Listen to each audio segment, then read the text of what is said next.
Hi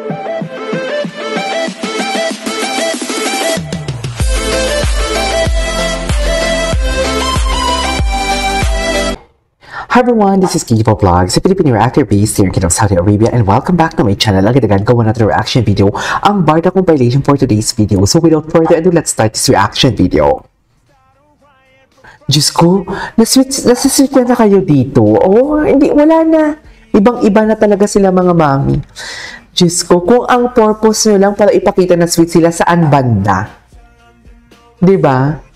Ano yon? Nagbago na si Barbie. Nagbago na. Wala na.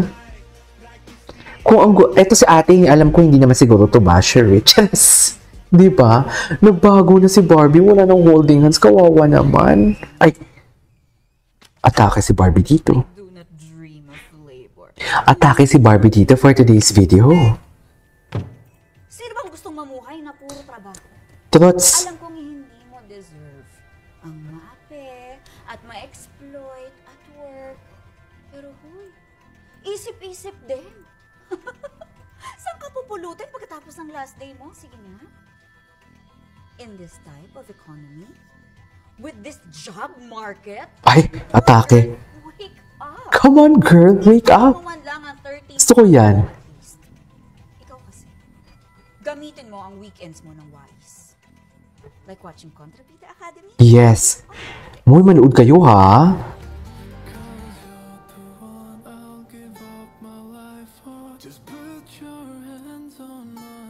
Ito na yung post ni Barda United.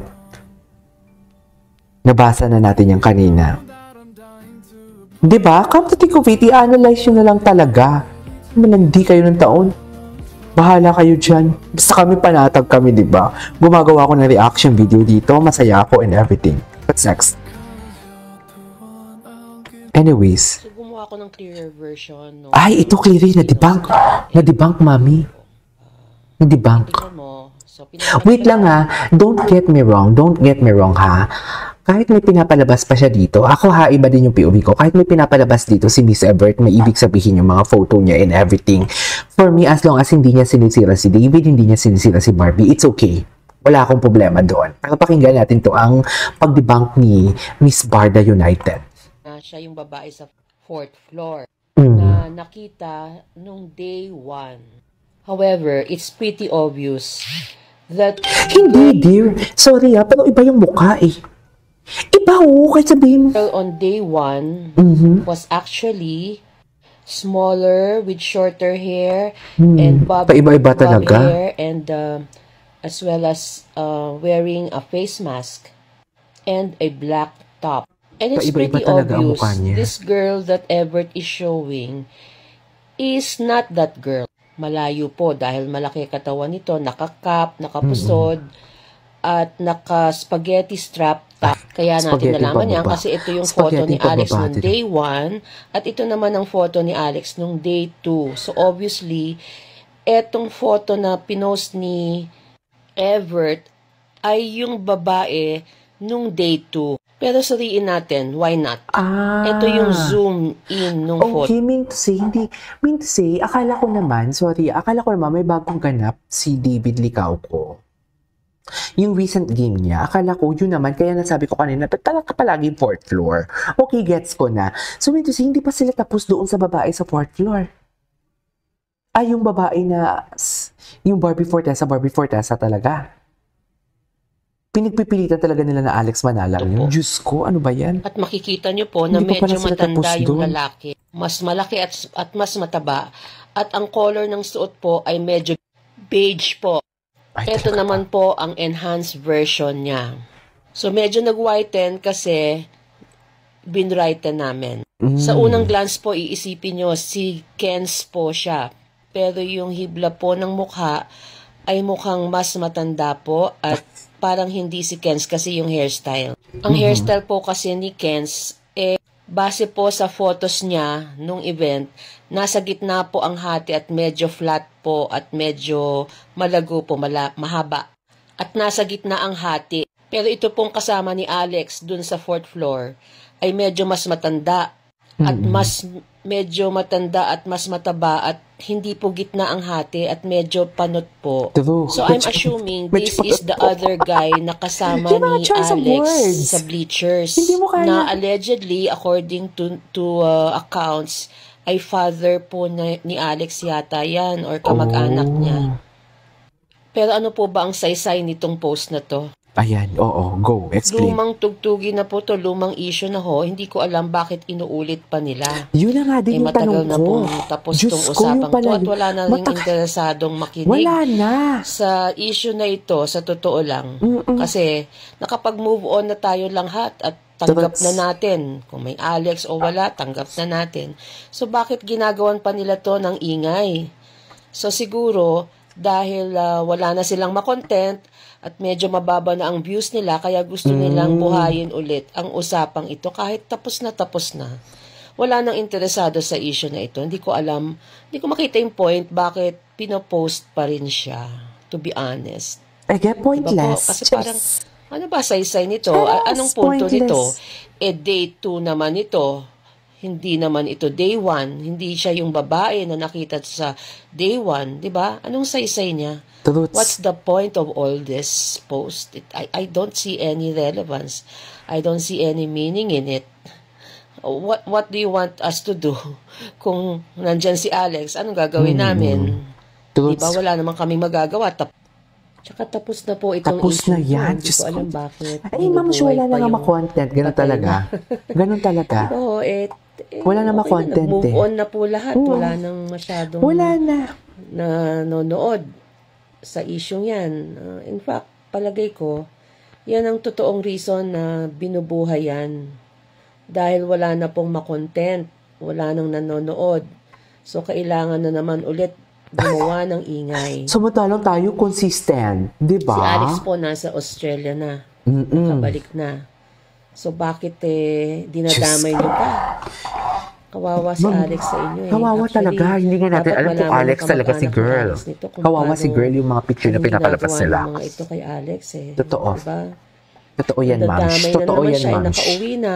Yung sinasabi ko kanina, parang bagong topic to. Kaya kasabi ko, dahil wala nang views, na si Alex. Yung views, at wala nang akala ko naman bago talaga, hindi pala bago. Na lamang ang mga issues. Mamaya na nga ako kakain. Para may manood sa kanila. Trots.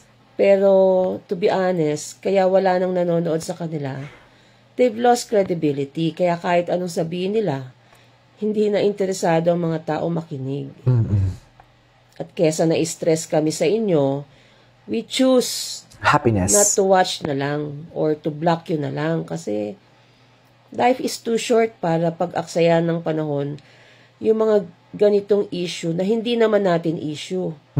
Mas issue nila ito, hindi naman natin issue yan. Sila lang namomblema dyan at sila yung nagigil. Gusto kasi nila makuha yung validation natin, ma'am. Ganun talaga yun. Buwagin ang Barda.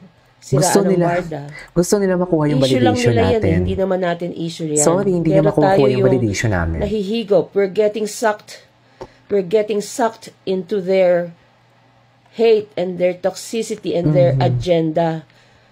At ang agenda lang nila is to chase clout, to get back their audience na nawala dahil nawalan siya ng credibility. Sa akin, wala na siyang may credibility. choice naman po tayo, makinig, wag makinig, mag-block, wag mag-block. May choice po tayo anong gagawin natin. At kahit ako, hindi nyo na ako kailangan para i-debunk ito dahil kayo mismo, alam nyo, lahat ng lumabas na photos and videos and you know, this one is no different from the garbage that they want us to eat. Hindi po ito naiiba doon sa pinalabas nila nung nauna. Kaya wag natin silang ibigyan ng validation. Kasi hindi na naman tugma-tugma ang tagpi-tagpi nila. Dahil wag natin ibigay yung validation sa kanila. Yung satisfaction. Yung babae pong in question is day 1. At iba po ang mukha, ibang damit, ibang lahat. Pati yung damit nila Kens, damit nung kamag-anak, iba po nung day 1, dark. Nung day 2, the kamag-anak is wearing beige, Kens was wearing white. Pati background, iba po. Iba yung background nung day 1 ng girl. in question. May tarpaulin and all. At saka yung may, di ba, nasa elevator yata yon. Eto, ibang background nito, all white. Iba-iba eh. So, bakit tayo magpapabiktima sa tagpi-tagpi at di tugma-tugma nilang pinapakita? We're getting sucked into their fake news trap. Yan po yan. All because they want this issue revived so that they can gain more clout again. Dahil nawalan sila ng clout. Nawalan talaga sila, sila ng audience at credibility. Nawalan talaga sila. So, nasa sa inyo yan. Nawalan talaga. Nakikita niyo yung views? Kung pakikinggan nyo pa ito, susundan nyo pa ba yan? Hindi na. Hindi ko nga alam na. Hindi ko nga alam na yan pala yung ibig sabihin. You have actually the option to just block them. Nakakaloka. And not listen to what they're saying. It's irrelevant at this point, what they're saying. Because this issue is so over and done with. This is so last year. So, goodbye na lang sa issue na to. Meron po kayong power gawin ano ang nararapat para sa isip nyo. Don't let these people, affect our mindset and our disposition. Meron tayong choice dito sa mga sitwasyon na to at sa mga taong ito. At gamitin nyo yung kapangyarihang yan, yung karapatang yan, para hindi sila magkaroon ng lakas.